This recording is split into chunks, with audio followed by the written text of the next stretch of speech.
صدیق اکبر رضی اللہ تعالیٰ عنہ فرماتے ہیں، کنز الامال میں امام ہندی نے روایت فرماتے ہیں، الصلاۃ علیہ، حضور کی حدیث، امحق للخطایا من الماء للنار،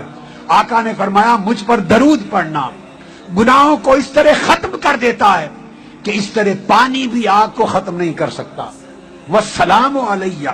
افضل من عتق الرقاب، اور مجھ پر سلام پڑھتے رہنا، جو آپ پڑھیں گے ابھی ختم کر رہا، سلام پڑھنا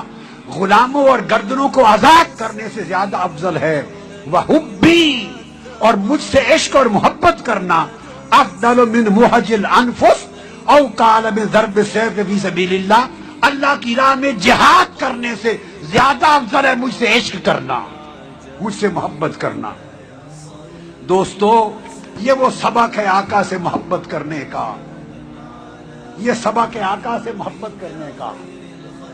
کہ سیدنا صدیق اکبر فرما رہے ہیں کہ آقا نے فرمایا کہ جہاد کرنے سے بڑھ کر افضل ہے مجھ سے عشق کرنا، اس میں ایمان کی حفاظت ہے، اس میں خاتمہ بال ایمان کی ضمانت ہے۔ آپ کو مبارک ہو کہ اللہ نے آپ کو یہ راہ دی ہے، اور حضور پر سلام پڑھنا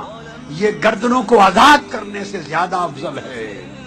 اور آقا کی میلاد کی رات حضور کی آمد کی خوشی منانا، اور رات بھر حضور کے عشق اور محبت میں جاگنا، اور عمر بھر حضور کی محبت میں تکلیفیں سہنا، یہ سارے گناہوں کو مٹاتا اور دوزخ کو حرام کرتا اور جنت کو آپ پر واجب کرتا ہوا عمل ہے۔